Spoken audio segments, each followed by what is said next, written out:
First ever factory outlet Mukunda jewellers ఇప్పుడు చందానగర్ లో April 19th గొప్ప ప్రారంభం.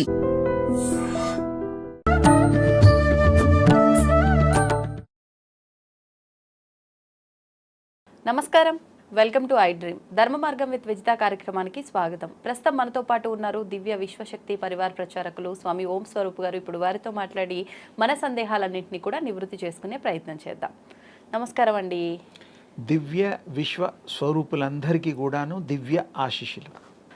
మనకి మామూలుగానే అమావాస్య అంటే ఎక్కువగా ప్రతి ఒక్కరికి గుర్తొచ్చేది నెగిటివ్గా ఆలోచించడం అనేది ముందుగా కనిపిస్తూ ఉంటుంది. అందులో ఆదివారం అమావాస్య అని అంటే సినిమాల ప్రభావమే కావచ్చు, ఈ సీరియళ్ళ ప్రభావమే కావచ్చు, లేదంటే వాస్తవాలు ఏదైనా ఉండొచ్చేమో. మరి వెనకటి కాలంలో కానీ ఆదివారం అమావాస్య కలిసి వచ్చింది అంటే చాలా నెగిటివ్గా ఎక్కువగా ప్రభావితం అవుతాయి అని చెప్పి చాలా భయపడుతూ ఉంటారు. ఇప్పుడు మనకు రాబోతున్న చైత్ర అమావాస్య ఏదైతే ఉందో ఆదివారంతో కలిసి వచ్చింది. మరి మామూలుగానే ఆదివారం అమావాస్య ఇలాంటివన్నీ కూడా పితృదేవతలకు సంబంధించిన కార్యక్రమాలు మనం ఎక్కువగా చేస్తూ ఉంటాము. మరి ఈ అమావాస్యని మనం ఏ రకంగా ఉపయోగించుకోవచ్చు అంటారు?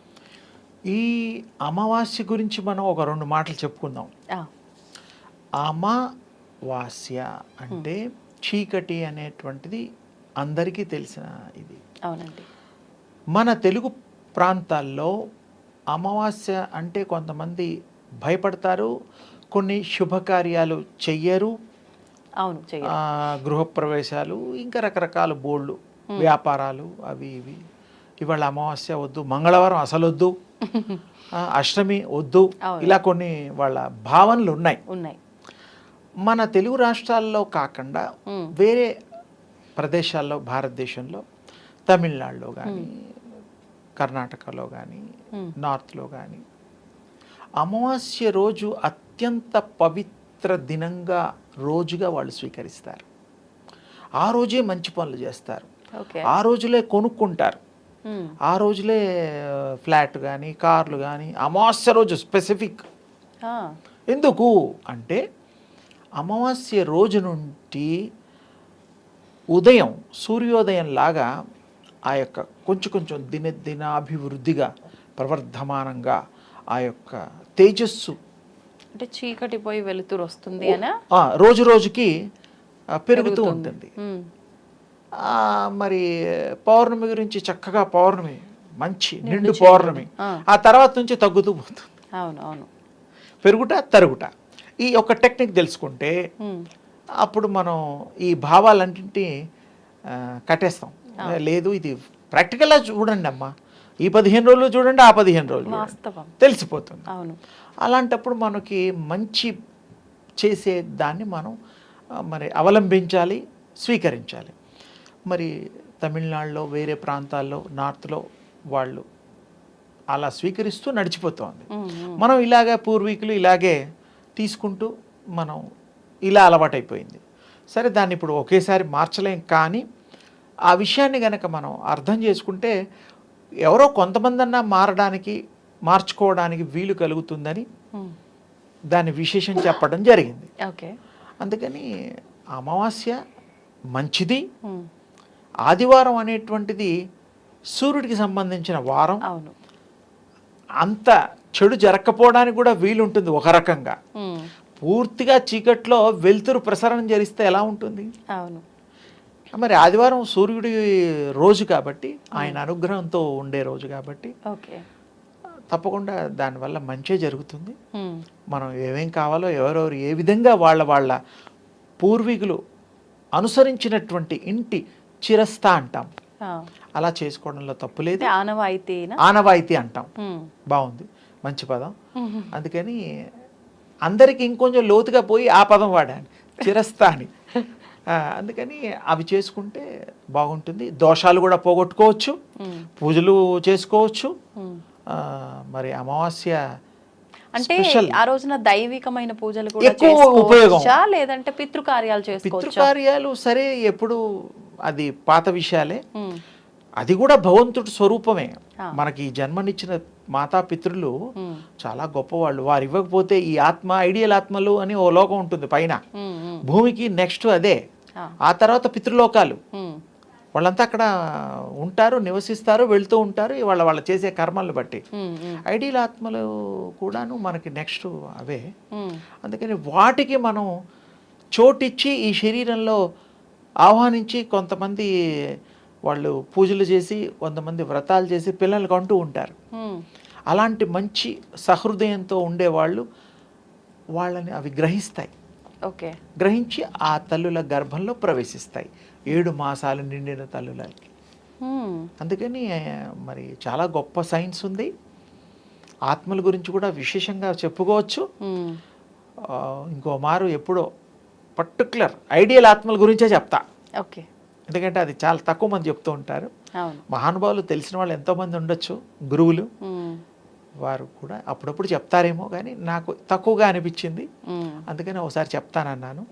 అందుకని ఈ అమావాస్య దోషాలు కూడా నివృత్తి చేసుకోవడానికి, మంచి మనకి జరగడానికి కూడా అది ఉపయోగించుకోవచ్చు. దోషాలు పోవడానికి మీరు అన్నట్టు పితృకర్మలకు వాటికి కూడాను, రకరకాల వాటికి కూడాను అమావాస్య మనం ఉపయోగిస్తున్నాం, పాటిస్తున్నాం. మరి మంచిదే. అమావాస్య మాత్రం అందరికీ శుభకరంగా కూడా మనం స్వీకరించొద్దు. మంత్రోపదేశం కూడా కొంతమంది ఇస్తారు. మొత్తానికి మన జీవితంలో తేజస్సుని ప్రసాదించేటువంటి చక్కటి రోజు అమావాస్య. మంచిది, ఫైనల్గా మంచిది. అంతే, ఎవరు భయపడాల్సిన అవసరం లేదు. అంటే ఆ రోజున నెగిటివ్ గా చేసే కార్యక్రమాలు చాలా ఉంటాయి, వాళ్ళు చేసేవాళ్ళు చేస్తారు. అంటే యూనివర్సల్ న్యూట్రల్ అన్నమాట. ఫోర్స్ఫుల్ గా కొన్ని గ్రహాలు వాటి ఉండే శక్తులు న్యూట్రలైజ్ అవుతాయి ఆ పర్టికులర్ టైమింగ్స్ లో. అందుకని ఈ ప్రయోగాలు కూడా కొంతమంది చేస్తూ ఉంటారు. ఆ ప్రయోగం ఈ ప్రయోగం పాపం వాళ్ళ ఇష్టానికి ఏదో ప్రయోగాలు. మొత్తానికి మంచి ప్రయోగాలు ఉంటాయి, చెడు ప్రయోగాలు ఉంటాయి. మనం మంచి గురించి ఆలోచిస్తున్నాం కాబట్టి అవి కూడా చేస్తే వాళ్ళు చేస్తారు. అవే పర్టికులర్ అమావాస్య రోజులే నిర్ణయాలు తీసుకుంటారు, ఫిక్స్ చేస్తారు. అంటే వాటికి న్యూట్రల్ కూడా ఉంటుంది కాబట్టి ఫోర్స్గా చేసే వాళ్ళకి ఎక్కువగా ఎఫెక్ట్ అవుతుంది అనేది వాళ్ళ భావన. అందుకని అందరూ అన్ని రకాలుగా చేస్తారు కాబట్టి మనం మంచికే చేద్దాం, మంచిని స్వీకరిద్దాం, మంచిని ఆస్వాదిస్తాం, మంచినే పంచుదాం, వ్యాప్తి చేద్దాం. అమావాస్య యొక్క గొప్ప విశేష వైశిష్టతని మనం పొందుదాం, తెలియపరుద్దాం.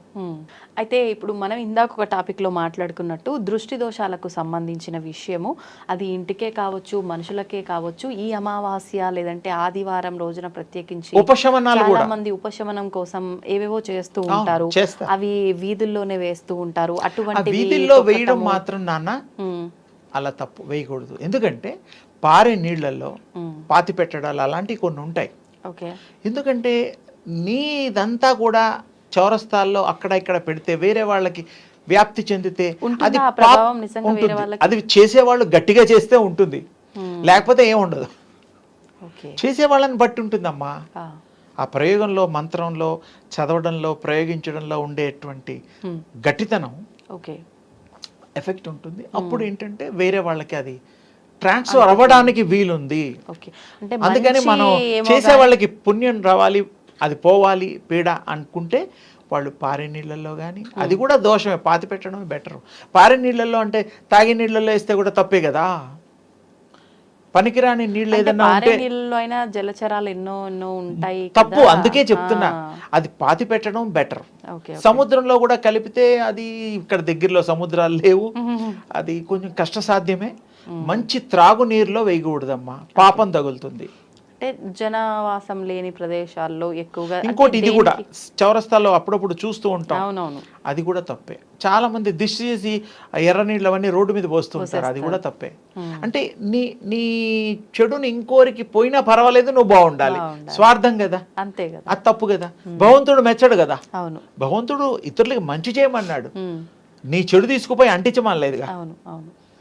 అంటుకుంటుందా? అంత పవర్ఫుల్ వీళ్ళు చేస్తేగా, అంత శక్తులు వీళ్ళకి ఉంటేగా. కానీ చెప్పలేము, అంటే వాళ్ళు ఉన్నవాళ్ళు చేస్తే జరుగుతుంది, లేకపోతే ఏమి ఎఫెక్ట్ ఉంటుంది. శక్తి లేని వాళ్ళు ఎందుకు లేరు, మహానుభావులు ఉన్నారు. అది దీనికి క్రియ అలా ఉంటుంది. మ్మ్. అందుకని బయట వేయకూడదు, ఎర్రదార అవి ఇవి ఏవి కూడా పోయి అవును. అంతగా అయితే దీంట్లో ఇంట్లో సింక్ అది ఉంటుంది కదా, అందులో పోయొచ్చు. ఓకే. అది ఎవరికి ఇబ్బంది లేదు, వెళ్ళిపోతూ ఉంటుంది. అవును, డ్రైనేజ్ లో కలిసిపోతుంది కాబట్టి ఎవరు అది తొక్కరు కొంత కాబట్టి. అది కూడా సెకండరీయే. అవును, కానీ పొలాలలో మళ్ళీ కూడా వీధుల్లో వేయకూడదు. వేసి అందరూ తొక్కేటట్టుగా చేసే దాని అది బదులు తప్పమ్మా. మీరు అన్నట్టుగా సింకుల్లో వాష్ అది బేసిన్ అది అది మన బుద్ధి కనబడుతోంది, నువ్వు ఎంత మంచి బుద్ధో హీనంగా. ఇతరులకి తెలిసిపోతుంది. అవునవును. అసలు మనకి మనమే అద్దంలాగా చూసుకోండి, మనది ఇంకోరికి అంటుకోవాలని రోడ్డు మీద వేయడం తప్పు కదా. తప్పు, చాలా తప్పు. వెహికల్స్ పోవడం, ఏవో రకరకాలుగా మనుషులు దాటొచ్చు, అవును. తగలొచ్చు. ఏదైనా వీళ్ళు పవర్ఫుల్గా చేస్తే తప్ప అవి అంత ఎఫెక్టివ్గా ఉండవు. చేసేవాళ్ళు ఉన్నారు, అదే కొంతమంది లేరు, ఏదైనా అది మనకు జరగవచ్చు. తెలియదు కాబట్టి మనం ఎదుటి వారిని హాని కలిగించే విధంగా ఏది చేయకూడదు. ఉండకపోవటం బెటర్. అది మన సద్బుద్ధికి నిదర్శనము. అలా చేస్తే తప్పు. అదమ్మా. ధన్యవాదాలు. అమ్మ శుభం తల్లి.